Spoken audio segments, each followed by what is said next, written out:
Hey, TikTok.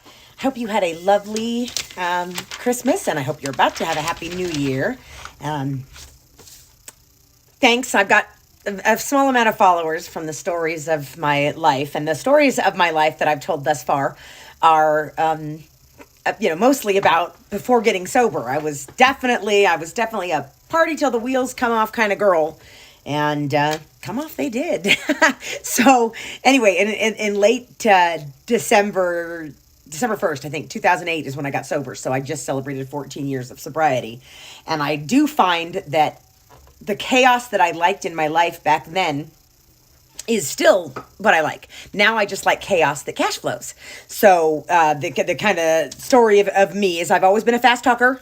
In about 2011, after I got sober, I went to auctioneering school and did the whole 5 make a 10, bid it on net 10, net 15, bid it on 20, would you go 25? Whole auctioneer thing. Graduated from the Worldwide College of Auctioneering in 2011. It was the 10-year anniversary of 9/11 when I graduated. So I know that it was 2011 because we all remember that. So graduated from auctioneering school, and I got out of auctioneering school and set about to become an auctioneer, and figured out pretty quickly that the way that grandpa did it in auctions wasn't going to work for me. Selling people's used stuff was a bit of a trick. You know, they keep the stuff that they want, or they sell the stuff that they want. All you get is the junk. So that didn't work out too well. I tried the traditional route, and one day, lo and behold, I found out that somebody was buying return goods by the pallet. And I said, "You're doing what?" And we began with one pallet and started selling that. That way I could control the product. I could control how much I spent. I wasn't in charge of somebody else's family heirlooms. So if something got damaged or broken, not only do I own it, it's not a priceless something that doesn't belong to me, because it seems like everybody had a priceless something when the stuff didn't belong to me. So I took a page from the old Breaking Bad book, and I decided to control the product. I controlled the cook. I controlled, again, we started with one pallet. We were still doing consignments and pallets, but over the years, the pallet sales have definitely taken over, and that's all we do now. We do not allow consignments. All we do is the product that I specifically buy for the auction house. So I love being a Lodi. That was great, but now I really like shopping for vacation houses. So that's why we built the business from what it was into what it is now, which is a massive overstock return goods auction that we put on once a week here locally. And if you want to follow along, I'll tell you about how I do that. All right? Thanks. Okay, so before I was an auctioneer, I worked in my parents' Western store, which is retail. I was a cocktail waitress here in Reno, Nevada, and a regular food server waitress. And then the last job that I ever held before I worked for myself, which is what I currently do now and will do for the rest of my life now, was I worked for the boss who I still love and revere, Angelo. And he sold utility trailers, like dump trailers, horse trailers, that sort of thing. So that was the last job I had, and I was still moonlighting as an auctioneer and working that other job because auctioneering didn't pay the bills. I did storage unit auctions, and that was fun, but it was a lot of work and a long day. Obviously did live auctions. Thankfully started an online auction business model, which is really good because when COVID came around, a live auction would have killed you. And we did live auctions and we had people, but they take the stuff. Also, if you're waiting on consigners to bring you goods, if a new auction house in town opens up, or that person that brings you stuff every week moves away, you can't control how much value you have in an auction every week, and you're at the mercy, and then they want their percentage, and you have to stop what you're doing to figure out their check.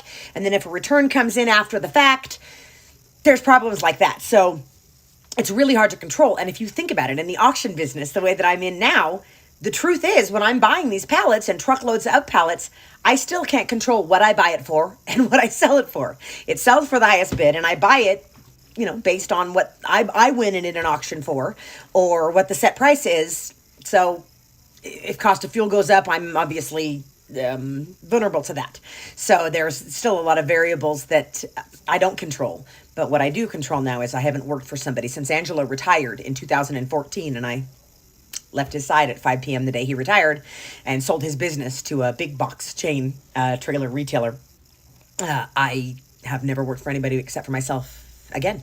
So it's been working, but I didn't have a choice. It was either, go back to waitressing at however old I am and I'm going to be, or to make this thing work. So I made every mistake in the book, bought all the wrong products, bought an entire truckload of Avon once. That was just a really bad idea.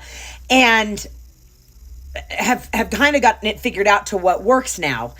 So if you're interested and wanting to follow along, I will definitely kind of go over what I learned and what I continue to learn and how now it does turn a profit while being perfectly legal, giving everybody a good deal, and being based on the truth. So I definitely have finally figured it out. All right, so the way that we built the business and scaled it so that it could do 1 pallet, 2 pallets, 10 pallets, 40 pallets a week, scale it down, was through buying re-commerce goods. Re-commerce is not a term that I coined. E-commerce, if you think about the rise of the internet and online sales, I think I opened my Amazon account in 1999, and I was like, what the fuck is Amazon? So anyway, we're going to call it about 2000 that the internet started becoming mainstream. And here we are in 2023. And as you know, every year, online buying has gotten larger and larger and larger. And online buying actually has a larger return percentage than in-store buying. It varies by category, but it can be 10% of the items are returned, 15%, 20%. So e-commerce is the business of selling things online, like through Amazon, eBay, Walmart.com, Lowe's.com. However, if somebody buys something and returns it, or somebody never picks it up at site to store, or it never fulfills their purchase in their cart at Walmart.com, or Walmart.com has to get rid of the older iPads because the newer model is coming in and they got to get rid of the ones from 2 years ago because they have the other ones on clearance and the freshest models are coming in, things like that. When it's going back up the supply chain, the opposite direction, it's considered re-commerce. So e-commerce is online sales. Re-commerce is it going back up the chain. And if you were a person that was working in a huge Amazon mega warehouse or a Walmart fulfillment center, even if you got back a rug, you're probably not going to inspect to see if it's new, then rewrap it, then take it 3/4 of a mile away to whatever department it goes in inside of that Amazon and readjust the shipping. Furthermore, you can't put it back on the shelf if you're Lowe's, because if it is a pre-owned cement mixer, people are going to be mad that you sold them a pre-owned cement mixer. So there's reasons that they simply turn it back around, put it on pallets.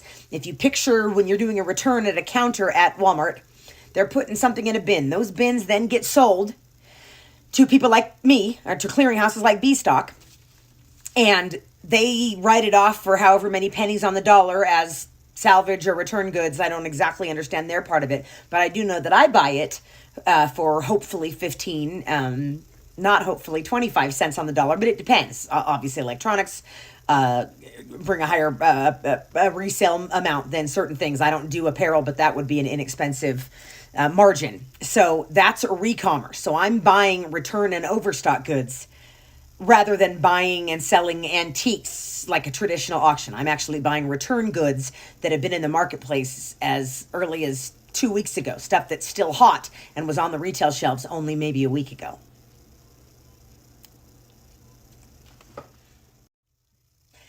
All right, so and one other thing that you'll notice in all these videos, most of them I'm posting here from my office here at my business.